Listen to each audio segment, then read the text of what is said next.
Hello, everyone. Our devotional text for today is from the Gospel of Mark, chapter 1, beginning at verse 21 and taking it all the way to the end of the chapter.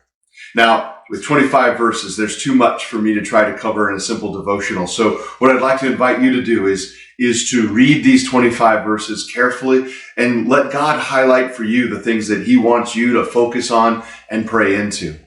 I'm going to share with you something that jumped out at me in just the last few years of reading this text, a detail that I hadn't really paid much attention to before, but it's really important. Listen to this. Mark writes at verse 21, Jesus and his companions went to the town of Capernaum. When the Sabbath day came, he went into the synagogue and began to teach. Now, I need to remind us all that the gospel writers did not waste ink. They provided details because they felt those details were important. In this case, Capernaum is the detail that I tended to miss. Capernaum is 27 miles away from Nazareth. Nazareth was Jesus' hometown. It's certainly where his mom lives. It's where his half-brothers and sisters all live. But you might recall, it's recorded in the Gospel of Luke chapter 4 that Jesus had a falling out with his family and his community, and he doesn't actually consider himself welcome in his own hometown. Capernaum ends up being the place that Jesus sets up as his home base of operations. And if you pay attention in all of the Gospels as it describes Jesus going out to preach across the region, he always comes back to Capernaum every single time until the very end of his ministry when he makes the one-way trip to Jerusalem. Capernaum is his home base, but there's still more to know. Listen to this as we continue on at verse 29. After Jesus left the synagogue with James and John, he went to Simon and Andrew's home. And we're talking about Simon Peter here. The home of Simon and Andrew is where Jesus really did his ministry. Now think about that for a second. Jesus' ministry is not staged out of a synagogue. It's not staged out of a business storefront.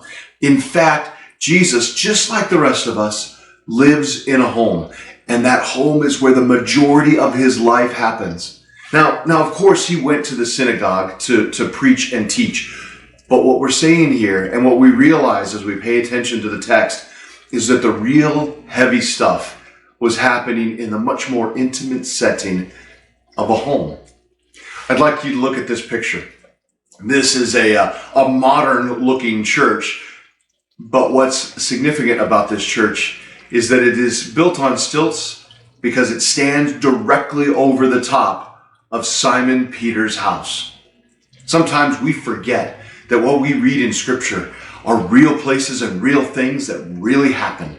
Jesus was a living example of how we are to live our lives. That church is physically standing over the place that the first Christian church ever existed, and it didn't exist in the synagogue.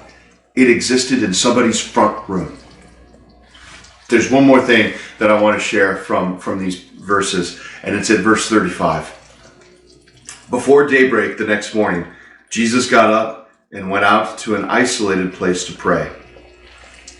Recognizing that we need to watch for the details here, we see in this verse that Jesus is teaching us even more about how we are to live our lives in relationship with God. And again, Jesus does not go to a synagogue with a big group to pray out loud. He certainly did, in fact, do that from time to time, but Jesus takes time in the morning to be alone with his Father. So here's the takeaways that I wanted to share with you today. That the primary place that we live out our faith is not in a church, but in our homes. And we're to take time to be in that intimate setting, not only with our family to share our faith, but even sometimes in a more intimate setting, to be alone with our God.